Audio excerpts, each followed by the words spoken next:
In the criminal justice system, the people are represented by two separate yet equally important groups: the police who investigate crime and the district attorneys who prosecute the offenders. These are their stories. Welcome to Rap in Order, the interrogation of a hip-hop album, where we take some of the culture's most beloved hip-hop albums, put them on the stand, see if they stood the test of time. Now let's see who we got on the stand today. Welcome to another episode of Rap in Order. I'm First Class Regg. And I am Taurian B.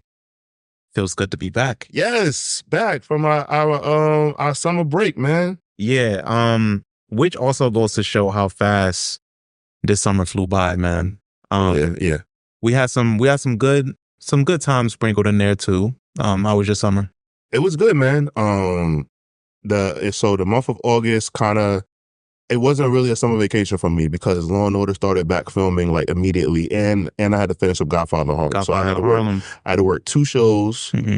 Law and Order, I'm your resident cop. Mm-hmm. And on Godfather Harlem, I am one of Bumpy Johnson's henchmen.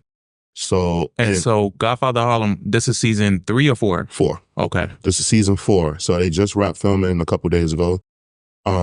So yeah, like now, like it's like they're making like the multiverse of like Harlem gangsters. Mm-hmm. It's actually pretty interesting because now like Frank Lucas is being introduced. Who's playing Frank Lucas? So I forgot his name, but he's also on the show called, I think, Chicago Fire. Mm-hmm. I don't know. He's a good actor though. I forgot the gentleman's name. I knew his name on set and then completely forgot because I don't see him every day. Okay. But long story short, they're like expanding the story of drug dealing in Harlem. So it's the multiverse of drugs. There's always something to the story, and that's so that's pretty good. And yeah, like I had a pretty chill summer. We capped it off with your birthday party. Mm-hmm. Your not so surprised birthday party. Yeah, my not so surprised birthday party, which was great. Shout out to my cousin Ashley. Yes. That helped. I know you guys kind of coordinated that together. Seeing some family, friends, and my brother flew out here. My boy Nate, shout out to Nate. He drove out here for a couple days. And then after the birthday party, he literally hopped in his car and he drove back. And went to work. Yeah, and he went to work the next day. The next day. Yeah. He was supposed to be at work that morning. He was supposed to be at work that morning. And but yeah. He didn't make it. Yeah, but it turned out good. Shout out to everybody that came out. Getting to Yonkers is not an easy task if you don't drive. So right. Appreciate y'all. But yeah, for my summer too, same as you, like it kind of flew by and but I had some good moments in there as well. Like one, like we said, the birthday party. I just caught up with a lot of friends and family this past summer, and I didn't get a chance to take any trip. That's one thing that I wish that I did. And I feel like every year I talk about wanting to go to New Orleans, and I didn't go this year.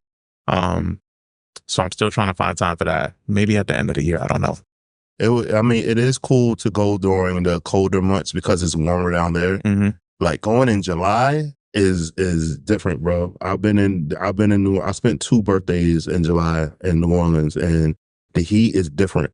Yeah, I heard. Yeah, I have a friend that lives out there, so she keeps me. There's definitely devil worshippers in New Orleans. And you talking about Cat? I know Cat. Yeah. I was about to say, Cat. But yeah, so there's definitely devil worshippers. There's definitely like that whole like voodoo, everything, spirituality. Like it's really that shit is real down there, man. Yeah. So I went to a WNBA game a couple days ago. I went to go see the Liberty versus the Aces. Mm-hmm. Asia Wilson didn't play, which pissed me off. She had her foot in her boot, which was like for precautionary reasons because she wasn't really hurt. But the Liberty were kicking the Aces' ass, right? And then like out of nowhere, like I blinked, they were down by 20, and then they were down, and then the Aces were down by 2. And Kelsey Plum almost helped bring them all the way back. But like the Liberty wound up winning, and it was a really good game. Damn Kelsey Plum. Yeah, man. That she's a great white. That's a good white, right? Yeah, she's a great white. Yeah. So, like, me and Sarah was so like excited watching the game. Sarah, we walked out there and Sarah was like, I think we should get season tickets. I was like, if you got it, great. Yo, nah, it's a good time for the WNBA. Like, it's a bunch of people. Like, I work with a bunch of Gen Z people, and they be talking about the WNBA, and for me, I'm just like, damn, I remember when the WNBA started. And they're like, all right, grandpa, like, Yeah. you know, eat your peas. I'm like, yeah, I remember. Yeah. I remember we got Next commercials, and All that when shit. it was like a hard launch and nobody was watching that shit. And it was just Cheryl Swoops, Rebecca Lobo, and Lisa Leslie. Yeah, Lisa Leslie. That was like the big three. They were the big three. And it's funny because I have a cousin, obviously, you know, everybody, I got a cousin that do everything. Her name was Cassandra. So she was because a lot of WNBA players were older women at the time. So she played with she went to training camp, but she didn't make the official roster. But it was cool because like she got to give me like merch. Oh, so nice. like, I had like merch early on, like when I was a kid and stuff like that. And like I didn't understand that just because I knew, I was like, she's on the team though, right?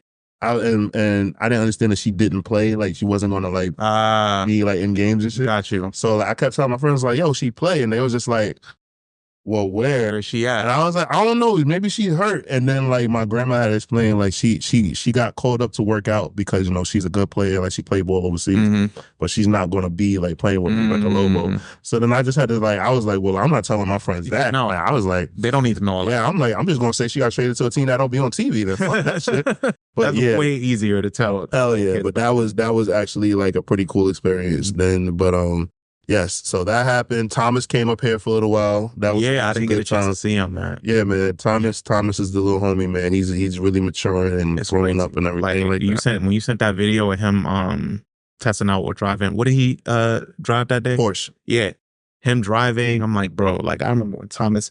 It's crazy. Like the way the new generation grows up and ages us out is crazy. Yes, that is crazy. It's always interesting. It's always surreal, especially like for me, like and seeing him like it's actually funny. So I had to go out and do something, and like, you know, Thomas is 17, but he's like a younger 17 than I was.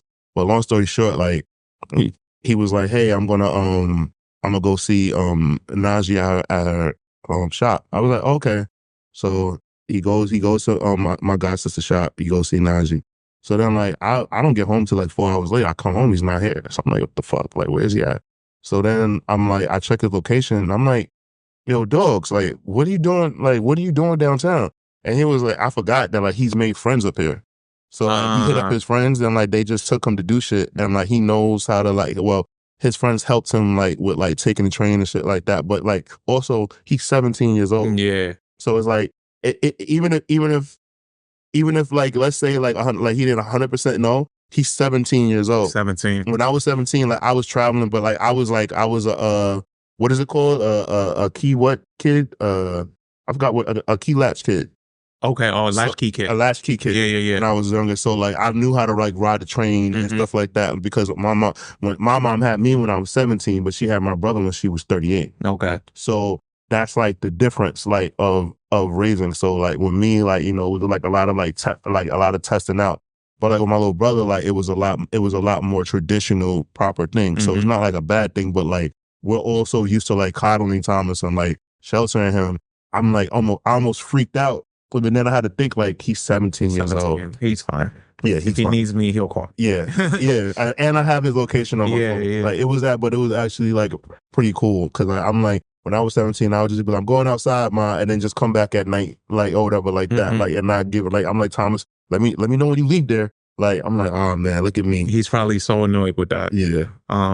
Damn, that's cool though. Yeah. But yeah, when my brother was out here, I think I told you this story already. When we went to I was like excited because I'm like, yo, I gotta take my brother to do some hood nigga shit. So I looked and the Locks was in town. So I was like, the Locks, Terminal yes, 5. Oh, you got the hat on too. The Locks, Terminal 5. Oh, that'd be perfect. Me, him, my boy Nate, be perfect. So I bought the tickets and I was like, well, y'all niggas gotta pay me back because it's my birthday. Right. So y'all gotta pay me back. They're like, yeah, I got you. My brother, he's good with that stuff. And Nate, I'm like, yo, I'm on you. So I get the tickets. We go to the show. We get there. It's packed out, like packed. Okay. We maneuver. We get over by the bar, and Z is like, you know, he's just in his talkative era where he just talks to everybody around him. So he starts buying people shot. He's like, yeah, and it's my brother's birthday.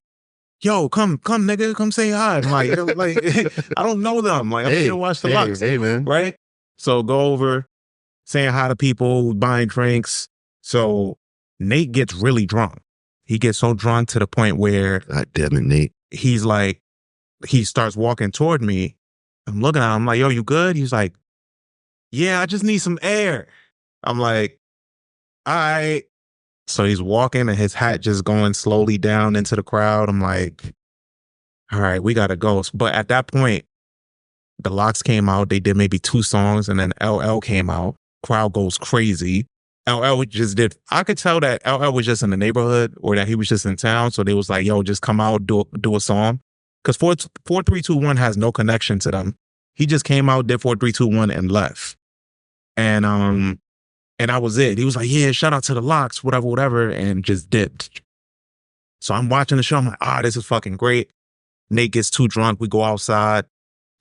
And then security is like, yeah, final exits. Wow. Right? So my brother is like, fuck you mean final exit? Wow. Right? So he gets turned up. He gets upset.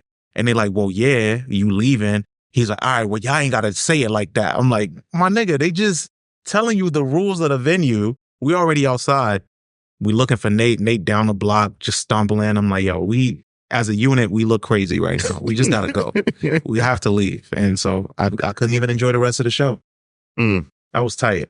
But yeah, I mean, it was still a highlight for me though, because I got a chance to take them to Terminal 5. So okay. Yeah. All right. Well, catching up now, we just had the MTV Awards. Did you get to see anything?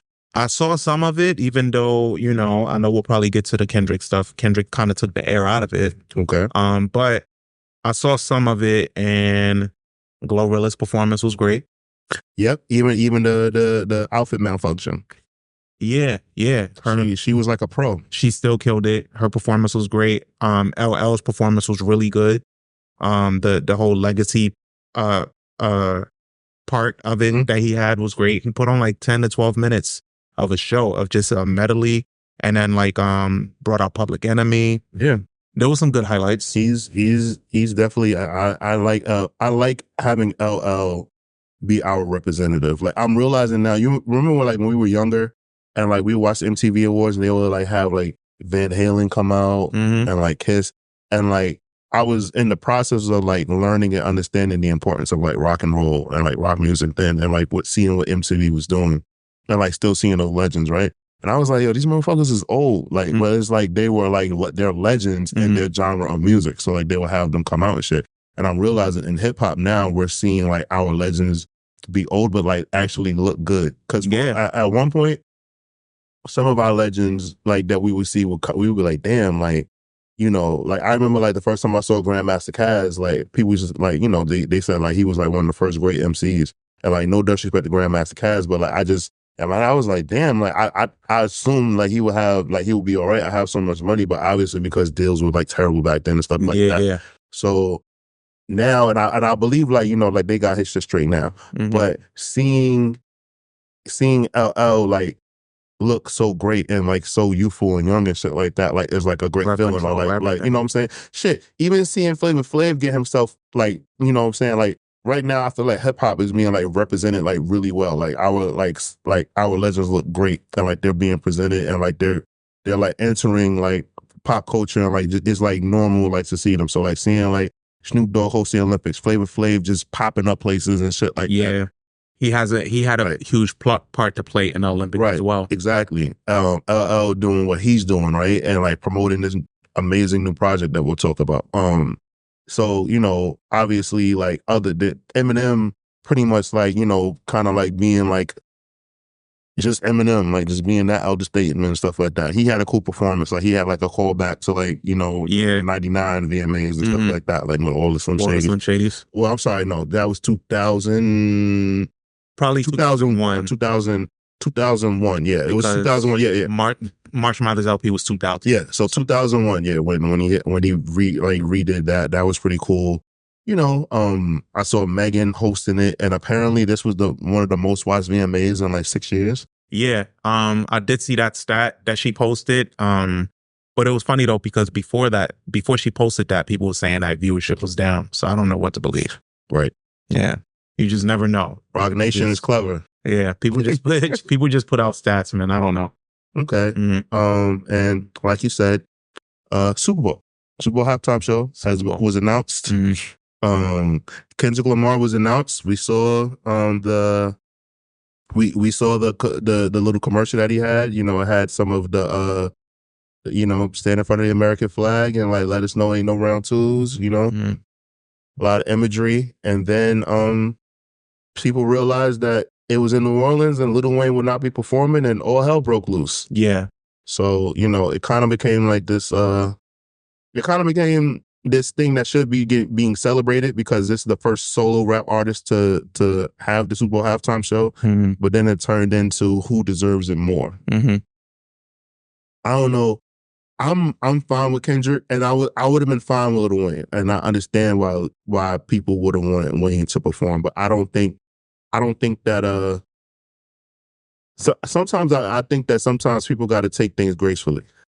Yeah. When you don't get things, and being a person that like has had to go on job interviews, had to go on like auditions to be in things, like sometimes people like they tell you, they be like, oh man, that was great, we really like you and this and that, and like you think you got in the bag, and then you find out it's somebody more qualified. Yeah, I've heard that we've all heard that a million times in the job field, no matter what you're going for. But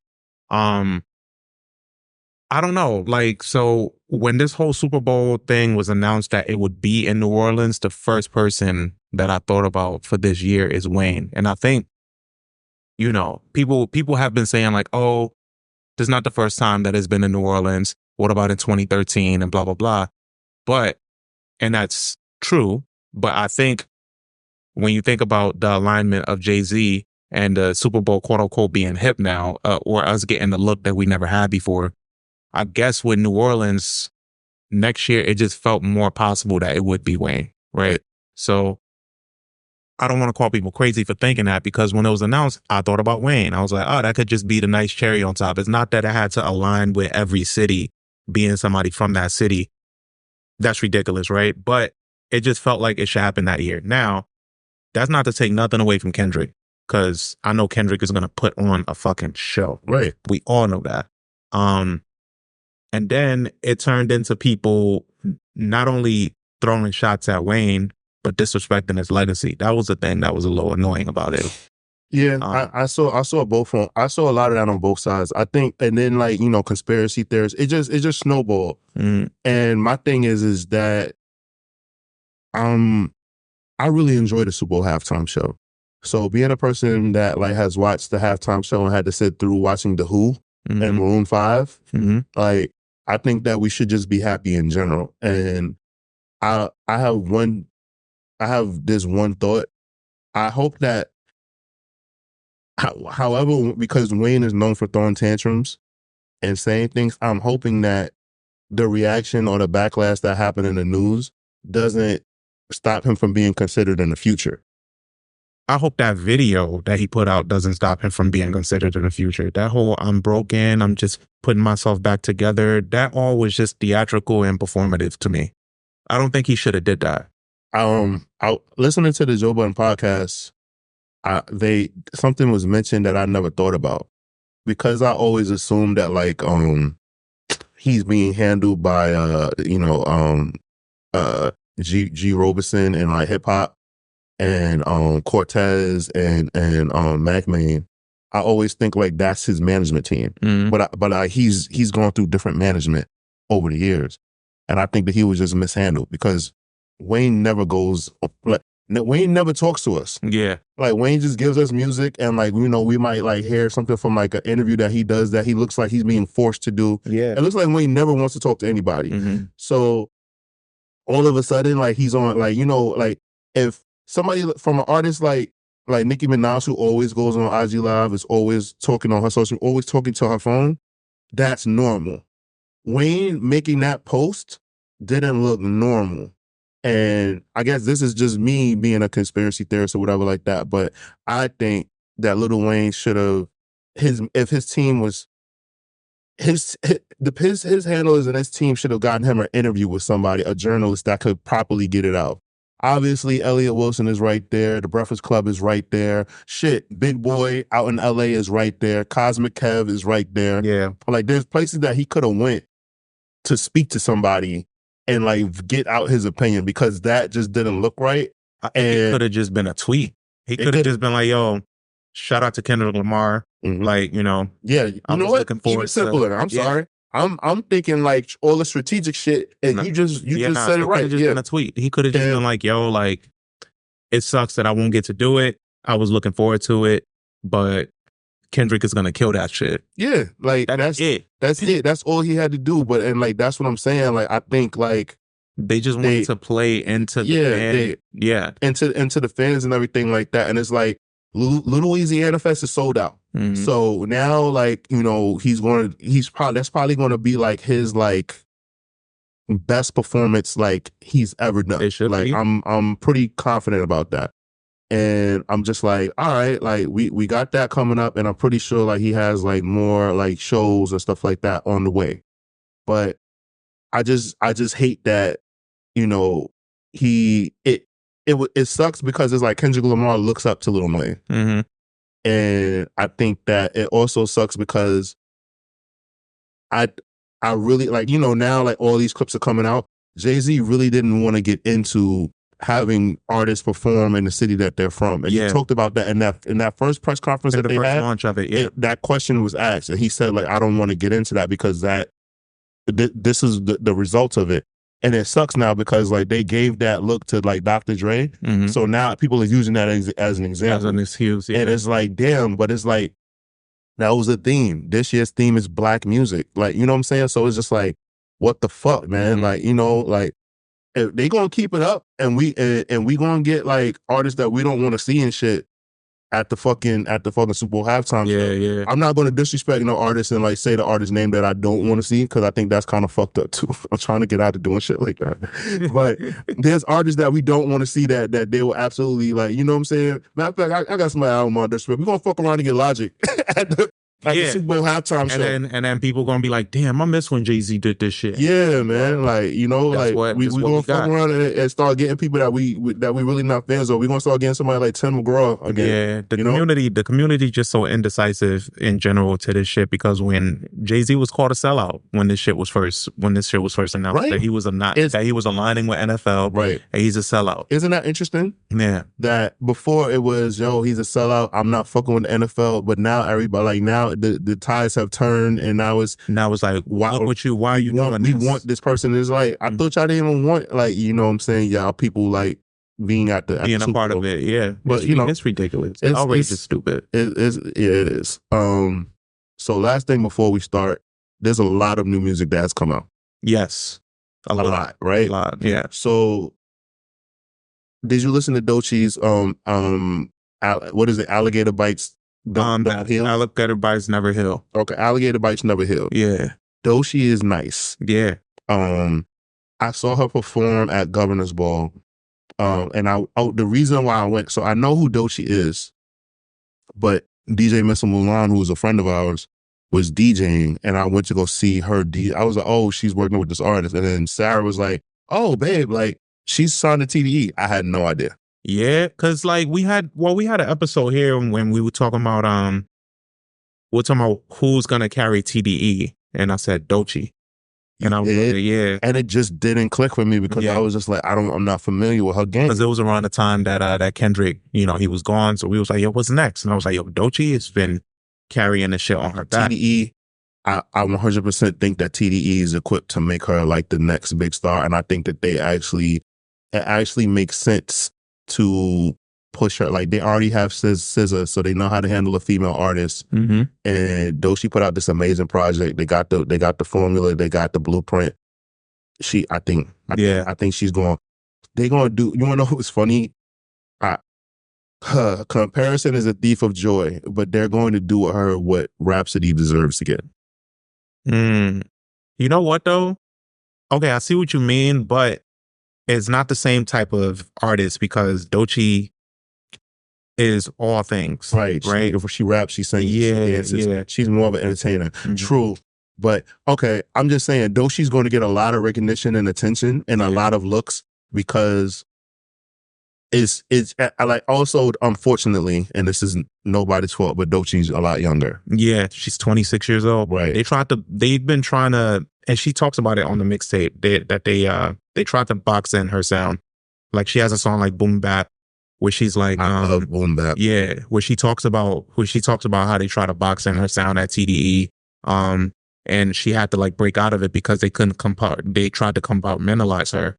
And she's like, on that song specifically, she talks about like, oh, what is she? Is she rap? Is she this? Is she that? And she says like, oh, I'm everything, Yeah. you know? And at one point she has this other song on there that I really liked where she talks about, she goes into like her storytelling bag and she talks about how they had her at one point doing songs that were like catered to TikTok or whatever. And she had to break out of that because she's like, well, that's not me. This is what I'm doing, you know? So she had a frustrating like 2021 specifically she talked about. Okay. So one of my favorite albums that recently came out was Killer Mike, Songs of Sinners and Saints. Mm-hmm. Nobody Knows is my shit. Yeah. I just love that song with him and Anthony Hamilton. You know, I love some church gospel hymns and a powerful black man rapping like a pastor. Yeah. Killer Mike can give you that. Yeah, I feel like I'm like, damn, man, he might do it again at the Grammys. I think that's possible. I think Killer Mike is perfect for the Grammys and trying to be mindful of like how they've been looked at before and then trying to be inclusive. I think he's an artist that you want to pull into something when you're trying to show that you're inclusive. I just hope that they're being genuine about it. I hope so too. Yeah. I'm just glad that he's getting his shine. Your man Larry June dropped Doing It For Me. Yeah, Doing It For Me, which doesn't have any features. Production is good. You know, it's a safe album. It's not my favorite from him. I think I got like maybe like 3 songs from there that I still listen to. I listened to it twice. I listened to it when it came out, and then Thomas is a huge Larry June fan, so I played it in the car with him. Mm-hmm. And I was like, okay, all right. Yeah. Like I was like, all right, cool. Larry, Larry just doing his thing, just feeding the streets. Mm-hmm. And then my big mama Lotto dropped Sugar Honey Iced Tea. Big mama. Yeah. And at first, like I remember, like I saw people saying like this, like Drake was around for this project, or like people felt like there was some influence in there. It definitely sounds like it, yeah. And like I listened to it, and I was like, damn, like I wish. I think I wish that like if that's the case, that he would just like do it, just talk about it, like or be a part of it, like being like show like don't like make it known. Hide that. Yeah. I think it's at his detriment if he does, because you see how everything's going with Caribou and Yachty right now. She can't even. Well, I she's guess struggling right. Well, I guess like, well, I don't think Drake wrote for her. I think like Drake gave her melodies and hooks. I think Lotto's pen is her pen. Yeah, but I think that he gave her a vibe. Yeah, but I think the discourse and the public, they don't really know the difference between that type of stuff. So it's like, you wrote. Nah, like I know Lotto's pen is like official tissue. Yeah. So I think I know that like Drake kind of like gave her a lot more direction than coached her. And I'm like, yo, like on some like, Jay-Z and Foxy, or not like, like kind of thing like Protege or like I'm coaching, like, helping. I just think it would help. Like I like, I know a lot of women rappers don't need that, but I think that cosign kind of would have like elevated her even more. Like, oh shit, like she's cool with Drake, because it's like, I mean, shit, he does it for other artists like him and 20, like him. He's definitely helped elevate 21 and Lil Durk. Mm-hmm. So that's what I'm saying. Like, I mean, that's it's no secret that he fucks with them and works with them. So that's what that's true. That's what I was thinking about. So Cash Cobain played Cash Cobain. Yeah. Sexy drill is the new sound of New York City, people are saying. I'm trying to embrace it, but it's not for me. Nah. Did you listen to this album? I did. Yeah, that's what I'm saying. Like I listened to it and I get it. So that's the thing. I can listen to something and get what is happening and not enjoy it. Okay. Yeah, that's fair. I think I listened to it. It's pretty safe. It's because I listened to his one project that he released back in like 2018, 19 or something like that. That one was fire. I think this one plays into like what he's being known for. Right. It's like the Lex Luger effect where like everybody wants his sound right now. And hopefully by this time next year, it doesn't like die down. I hope he kind of just takes a break from that specific sound, but it's a safe album. Like, I like some stuff that's on it, but I didn't enjoy the whole thing. Okay. And your man, Big Sean. Mm-hmm. Poor Big Sean. Yeah. Like, nah, for real, bro. Like, it's a thing. What's a thing? So he drops his project, and then, like, Kendrick still finds a way to shit. Like, he didn't even give him, like, 2 weeks, bro. He didn't even get time to breathe with the project. I think, so even before that, people was kind of off this project. I think they said that it sold like 24K the first week or something like that. But that's okay. I have something to say with that. And at first when I saw it, I was like, damn, Big Sean did better. Then I had to think about it, like, wait a second, like Big Sean been out 10 years. Bro, he's been out since 2007. Yes, like 10 years plus, right? Mm-hmm. So if you really think about it, like obviously, like you have artists that are unicorns, right? So you have the Drakes, the J. Cole's, the Kendrick Lamar's, whereas like their numbers kind of stay like consistent where they're at like the measuring stick, right? And then you have a fucking alien like Eminem who still does like 500K first week and shit like that. But for artists like Kendrick, like I think that that's still great, and I think that like we have to like understand like that as artists like grow and like their sounds change, like their fans kind of like age out of like enjoying them that much, and like they don't like really check for like their new shit, but like they still have a fan base somewhat. Big Sean selling 24K to me isn't like a failure. Now, I'm not a huge fan of like, you know, the subject matter and things that he raps about, because it's like it kind of becomes like repetitive. Yeah. But I'm not one of those people that's just like, oh man, like Big Sean's not. I just don't think that he's failing. I don't think, like, I just don't like it when people say that. Like, I don't think that that's fair. Yeah, I agree. I don't think he's failing. I think he is at a unique spot in his life, like personally and professionally too. I think he's figuring a lot of shit out, and he's just doing it through his music. He still got some hits on there. He got a joint with Cash Cobain that goes crazy. The one that samples Usher is dope. Like, he got some radio friendly joints. I just think he led this album with the wrong singles. I don't think that I don't think Big Sean likes being a celebrity. And I think that he struggles with that, because when you put these projects out, you have to do the whole song and dance, and I don't think he wants to do it anymore. And I feel bad for him, because like you can like hear it in his voice, like when he talks and stuff like that. Like, I really don't think he wants, like, and I could be like, I think that he loves making music. Yeah. But I just don't think that he likes the whole bullshit of having to do interviews, answer people questions, talking about his personal life, being asked like these like personal questions. And like I can relate to that on a very small level. Like when people ask me about acting, I get very uncomfortable. I felt that recently, because like somebody was like asking me questions, and it's always the same question. Well, why don't you go to LA?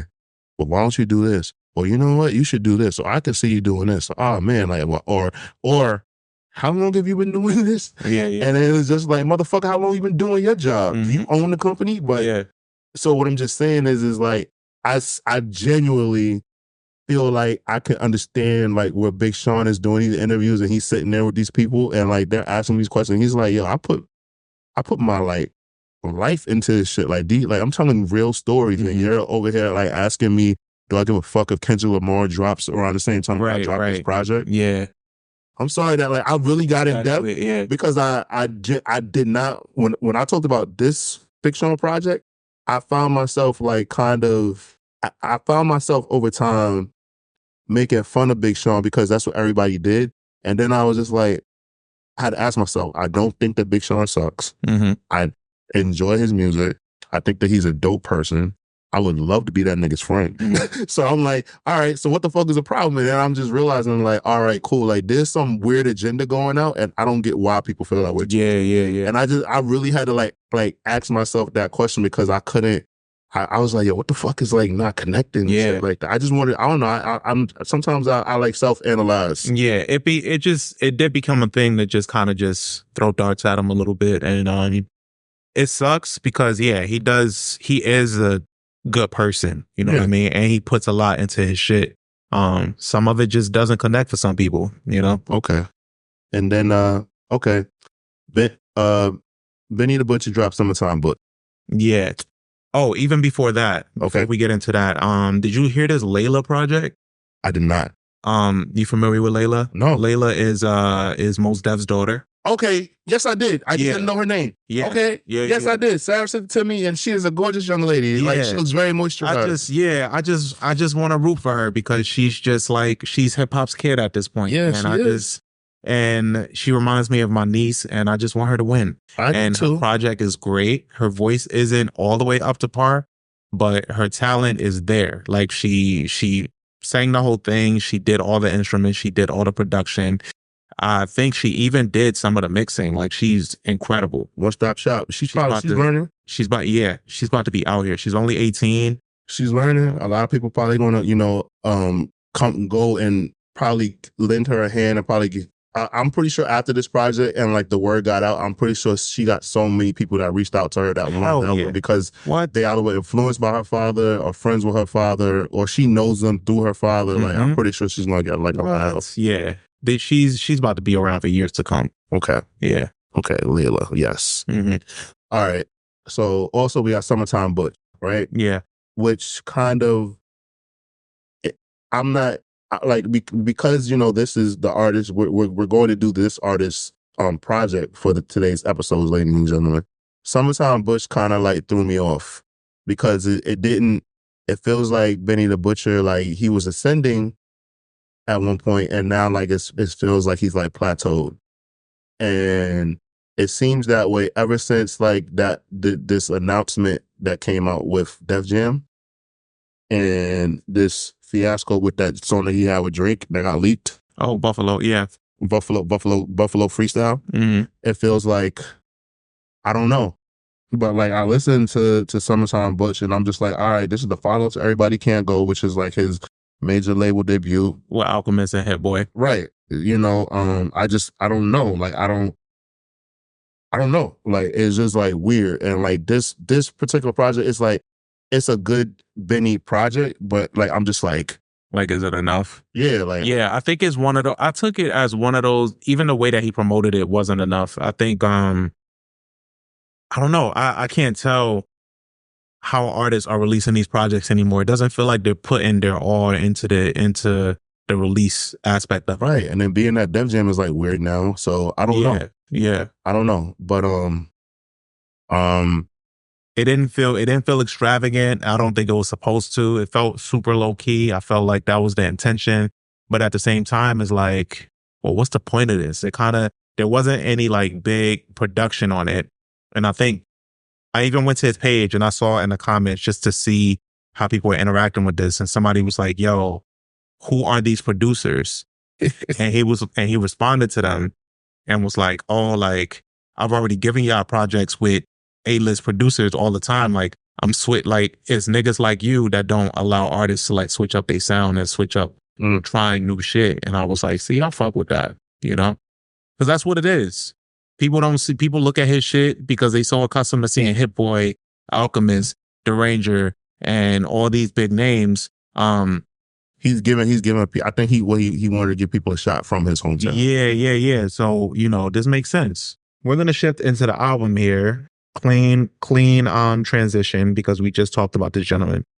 This album was released in 2020 under obviously Griselda Records. And I'm talking about Benny the Butcher's Burden of Proof.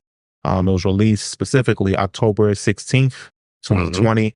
It's the second album from Benny the Butcher, and it was produced entirely by Hit Boy. The album features guest appearances from Big Sean, Conway, Don Kennedy, Freddie Gibbs, Lil Wayne, Rick Ross, and much more. It debuted at number 27 on Billboard and was even called the biggest album from Benny the Butcher to date. Now, keep in mind that this album came out in 2020, where we got a lot of music in that year because a lot of artists and people just didn't have much to do, but there were a lot of highlight albums from that year. And I think this one, for a lot of people, as far as hip hop releases goes, stood out. What were your feelings on this album initially? I was excited. Like I bought the vinyl. It was only $22, which was a steal because usually vinyls, they usually go for like about 30, $40. Yeah. I got like special edition vinyl. I was like all in. I was like, all right, cool. Like I'm a Benny the Butcher fan. Like, I remember I was about to get that because I remember when it was announced and I was going to get it for you for Christmas and then you had already got it. Yeah, I had already got it. And it was, the funny thing is that I didn't get it until like March. Yeah. I think you ordered it though. Yeah. And then yeah, I ordered it. No, it just took forever. Like I had to like contact Empire, like, yo, where's my, and then they immediately sent it out. I was like, this is crazy.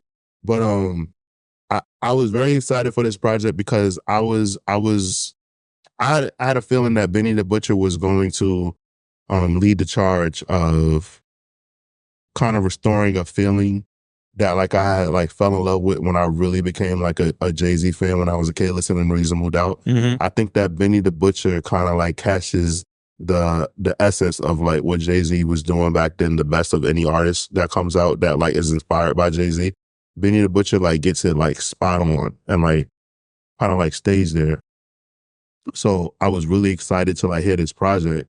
So getting it and like actually like getting to listen to it, I was just like, oh my God. Like I didn't, because I'm so used to hearing him over like the production that he was rapping over before, like that kind of like underground, like kind of like offbeat, kind of like sounding rap, like beats, like hearing Hit Boy on hearing him on Hit Boy's production was so like glossy and like, like well done and like master. I was like, holy shit, like this shit don't feel, it didn't feel. So used to hearing him like with Conductor, which is great, and The Ranger. Yeah. And then him working with Alchemist, I was kind of used to him rapping over those beats, but then him working with Hit Boy, I was like, oh, Benny could cross over. Like Benny absolutely could do this because if I already think I could hear Jay-Z rap on this now, like I was like, oh man, like this is out of here. Like, yeah. And like I still have like my dream of like getting Benny, Hove, and Push on one song together. Oh, that'd be amazing. I need it. Yeah, that'd be amazing. Like that was my feelings. I felt that Benny could fill a void that Jay-Z left because that Jay-Z is no longer. Yeah, that's true. I think that was well said. I think this album, it stood out to me for a lot of reasons. One, you got to acknowledge the run that Hit Boy was on at that time. Yes. He was producing everything that was major around this time frame into the next year. Him linking up with Nas, him linking up. He did some stuff with Freddie Gibbs. He did some stuff with Big Sean. He was just on a tear, man. And everybody that he was connecting with, he managed to like go into their world, which I thought was really dope. And again, 2020 was flooded despite, the pandemic. Like there was a lot of good music dropping. And I think Burden of Proof really stood out for me because him linking up with Hit Boy, I didn't see coming, not in this way. Like the way that they executed this, and it's 12 songs, short and sweet, right to the point. Every beat is very potent. And it felt like him and Benny really hit it off. Yeah. And the features, all the features on here felt, necessary for what he did. Dom Kennedy and Benny, like that just. Yeah, you don't think that goes there, but then that's the Hit Boy California connection making that go. Yeah, and it doesn't even like, he got Ross on here for a beautiful track. Yes. He got it's not even flooded with Griselda. He got them on like one song. Yeah, just one song. Yeah. And I have one other thing to say. Through doing my research and watching interviews, I learned that him and Nas recorded 2 songs together and they didn't make either one of their projects. How the fuck does that happen? Yeah, I could see how that wouldn't happen, but this project, it would make sense for it to be. Bro, like he said that he was like, yeah, like it just, he said that sometimes like some of the greatest songs like you'll never hear like come out because it just don't make sense. And that like to me, I wouldn't, if I was if I was an artist, I would just be like, all right, well, I guess I'm just gonna put this on a mixtape. Like I just there's no way I would not be able to like let it not be heard. I have a song with Nas. What? Put that shit out on a deluxe. I know a lot of artists do that nowadays. They just put shit on deluxes. But yeah, like you said, like so Westside Gunn dropped Pray for Paris. And then Conway dropped his from King to a God debut project. And then Westside Gunn had like 2 other projects. Like I think he had Who Made the Sunshine and The Flyest Nigga in Charge. And Fly God is an awesome Fly God. Right. So Griselda was at this time, they were like on fire. Like they had so much coming out. I think Armani Caesar had some shit come out as well. Yeah, her album was really good too. Right. So like they just had so much going on, and like we were all home. So it kind of like was a perfect timing for them, because like they kind of make music where it's like you got to be in the car, you got to be at home, and like at that time, like we were on lockdown, so you had to like listen and like really like dissect shit. So it was just like the perfect timing for them. Like everything just aligned for those motherfuckers. Agreed. So digging into the album, like we said, it's produced entirely by Hit Boy. Burden of Proof, the title track, which is not a typical thing for a track listing. Like usually the title of the album being a song is like somewhere in the middle of the album. This one kicks it off. And it really, really properly sets the tone. Like the beat is so good. The beat switch in the middle is amazing. Man, this shit sounds dope. And then even the way that it ends off with Pain in the Ass. Yo. Yeah. This is what sets the tone. Yo, bro, like it was, he really embodied like, so for me, obviously I think everybody knows, like, I think Reasonable Doubt is like the greatest thing since like Sliced Bread. But Volume 1 is like a Jay-Z album that I really, really, really and thoroughly enjoy. And then I also really, really enjoy Life After Death. Like 97 was like a really dope year for me in like rap. So hearing like him use Pain in the Ass on a skit and then use the Mad Rapper and Mad Producer on a skit on the same project, I was like, oh man, this is speaking to my fucking heart. Yeah. To like little Taurian right now. He did everything right with this intro, and you know it bleeds into Where Would I Go very well, right? With Ross and Benny, right? And there's a controversy with this song because there's an original sample that was used. So, and I have it on this vinyl, and there's a better sample that makes the song sound more epic, but for some reason they had to take it down and like give a more stripped down version of the song. And like LaShawn was the person who pointed it out to me, because when I got the vinyl, he was like, yo, play the vinyl. And I played it and he was like, yo, like that's the original version. I was like, I guess I got the first printing of it and they couldn't, it's a vinyl. They can't recall it. So something must have happened with a sample clearance. And it's just that it is more gospel. Like there's more choir in the background of it. So it just sounds like more lush and I get you, loftier or whatever like that. But like there's like a big deal going like that happened with that. And like it's never been addressed. Like Benny and the Bitches never really been asked about it or talk about it. Yeah, like interesting. But yeah, him and Ross sound incredible. Like Ross doesn't lose on songs like this. Like it's very hard for him to get in a bad verse, bro. And he knows his voice so well. Ross could make a song like this in his sleep. Like I don't even think like Ross has to like really try. Like I think that Benny was just like, yo, like we just want to be talking that shit. Like we rich now, that fly shit. Yeah. So it was just easy for him to just step in our world. I would love to hear Ross like and Westside Gunn have a conversation. Oh man, what? Even a Westside Gunn album. Executive produced by Ross, but I know Westside Gunn, he's the executive. He EPs everything. He EPs everything. Yeah, I don't think he would mind letting Ross like kind of do that. It's just interesting because there's so many rappers that like I feel like are like the sons of like Slick Rick as far as like talking this fly shit, like kind of like being like on like a certain level of like luxury raps and stuff like that. Right? Yeah, and it's like funny like seeing like the play like where certain like artists like go with like they you could tell like they when they first learn about like luxury shit and like how like as they get older like less is more. Yeah, like 2 Chainz used to like be really good and like with everything, like with every single brand, and now you see 2 Chainz and sometimes he just has on all black with like 1 chain. And it's just like really interesting to like see that back. Yeah. Like you could tell like, oh shit, so like his money different, like the money's or like they always got like a bunch of money in their pocket and you'd be like, nah, credit. Like it's just funny to see like artists like as like their palette expands like with their luxury raps, to see that transition. That transition is really cool. And it just comes with age, I guess. Yeah. that takes us into Sly Green, whose story I wasn't that familiar with. Yeah, Sly Green was a gang leader and a gangster in Buffalo, and he led a crew called the LA Kids, LA Boys, LA Boys, yeah, out there in Buffalo, and pretty much like in every major city, like there's always going to be like a big dog, like notorious drug dealer or gang leader and stuff like that, and like that's who he was back then, and he got hit. Him and his squad got hit with a RICO case. And like, not a RICO case like in Atlanta, like a real like RICO case, like how like the mafia gets hit and stuff like that. Like organizations. He got sentenced to 4 life sentences. 4 life sentences, yeah. And, so like on some Larry Hoover shit. Yeah. And Westside Gunn was locked up with him. Okay. Yeah. Which I thought was interesting. So it's like there was a connection. It's not just like I like that Griselda when they do their inspo of like these notorious gang people and everything, there's like some type of connection there, like some small connection that they just all tie it to. I always like that too. It's always dope to see.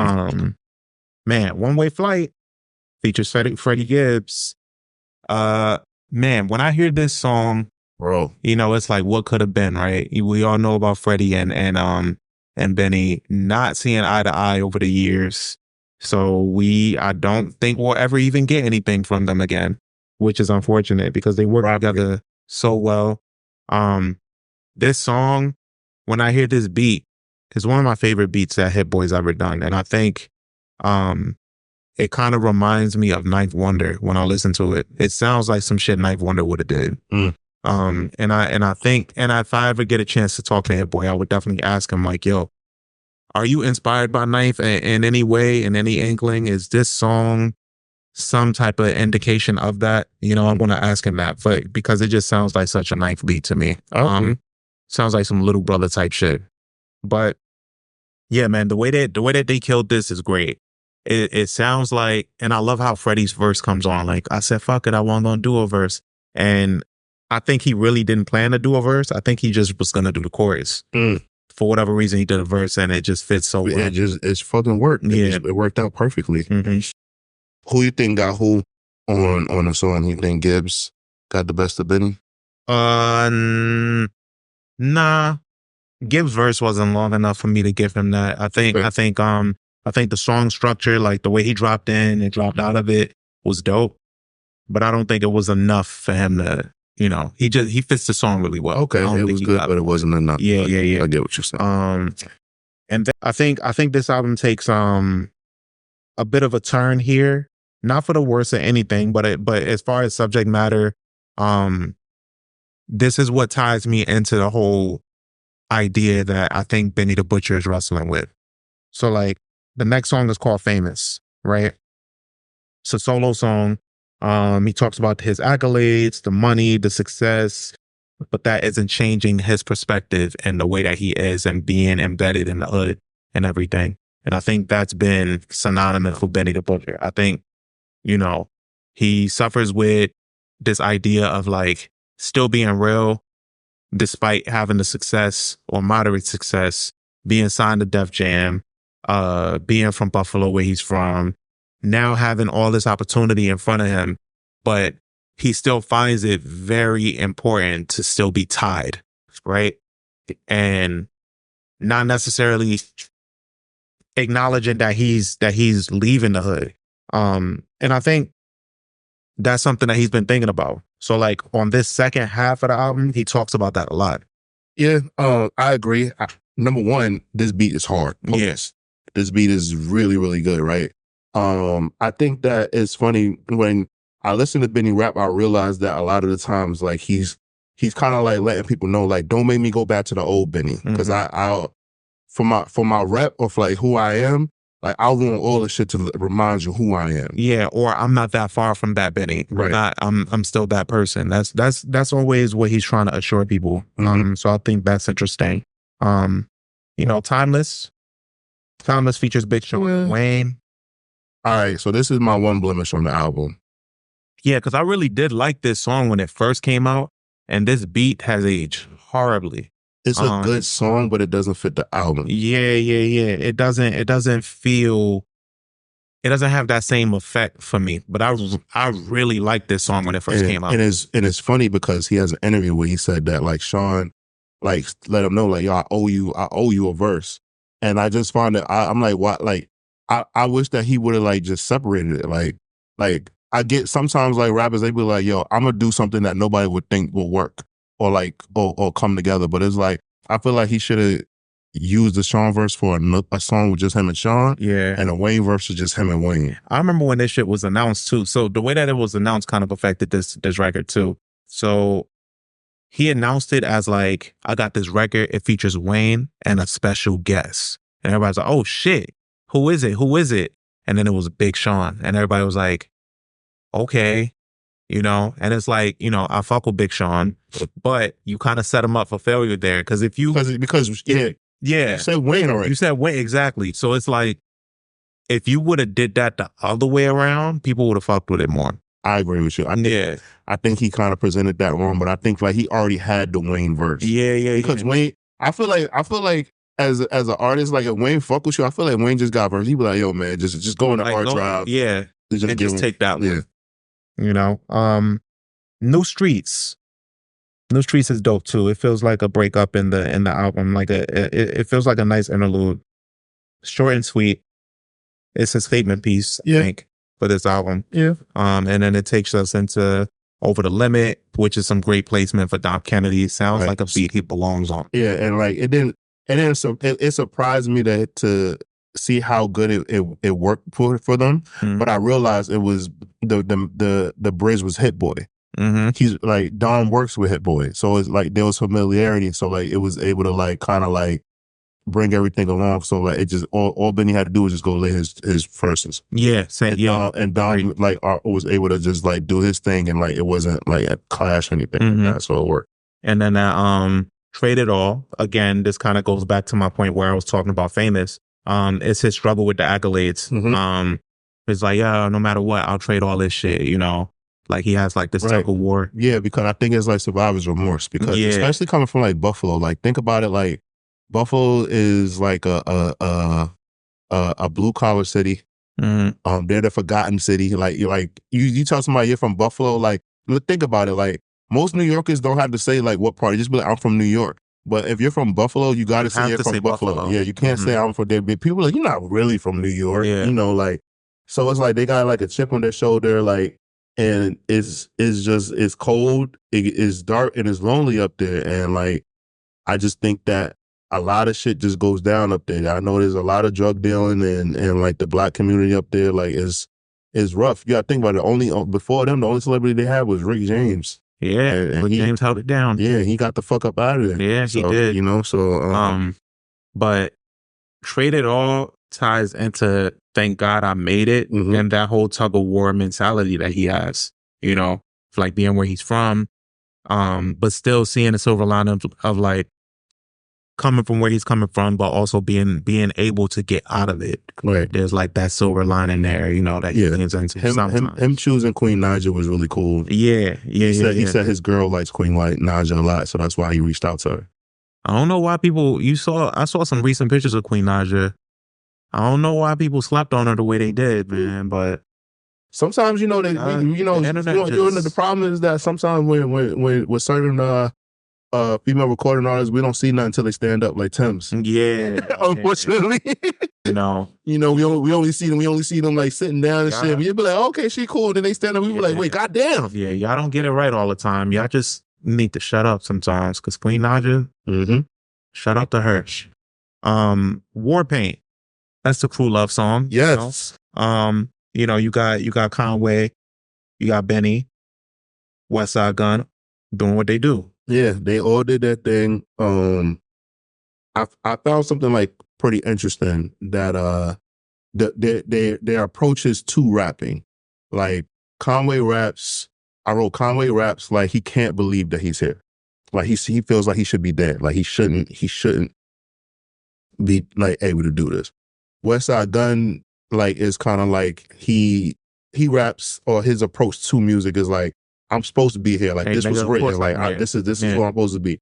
And then like I said earlier, Benny is kind of like don't make me go back to the old me. Like, he's always like letting people know, like, what? Like, I'd have killed you for less back in the day. It's like, and it's funny, like, how they all like get their points across, but like it's all like in like a very like cool way to express themselves and like kind of like give like their coke raps. Yeah. Like how Jay-Z says, like, you know what I'm saying? Like, I recall, like, you know what I'm saying? Like, I tell my past stories, Right. like these things really happen. So Right. I think it's pretty cool. And like, they all grew up together and shit like that. And like, Benny also told the story of like how like he's 3 years younger than them. So like, he had to go places with them and shit like that. So like, he kind of like is always like trying to prove himself that he can hang with the big kids. Yeah. Yeah, that makes sense. And then Legend is a great closer to this album. Yeah. I kind of felt like he was trying to like sum up his like life story or like where he's at, where he's come to now. And I was just like, wow, this is a great project. And sometimes like I wonder, like, so projects that kind of get put out like on indies or kind of get put out on like labels like Empire, right? Do they get lost in the sauce versus like how like they used to like back in the day? Because this project is a really good project and it probably should get like hailed and celebrated more. But I just wonder, like, okay, I know that like, they're underground like legends and stuff like that, but like I'm just like, they not getting the recognition that I think that they should get. And I wonder, is that like a problem with management, social media, or is it just like that because of their realm of fans, like just, things just happen that way? I think with this song too, it is a perfect closer for a lot of reasons. And I think one of the main reasons is that it feels like the end roll credits prematurely.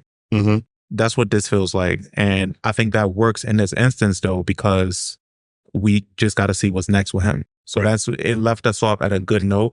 And even the video, I don't know if you saw the video, but the video is really good too. I did not. Yeah. That's one thing I didn't see. Yeah. So, what I will say is that I think that this, like, being like the follow-up to Tana Talk 3, right?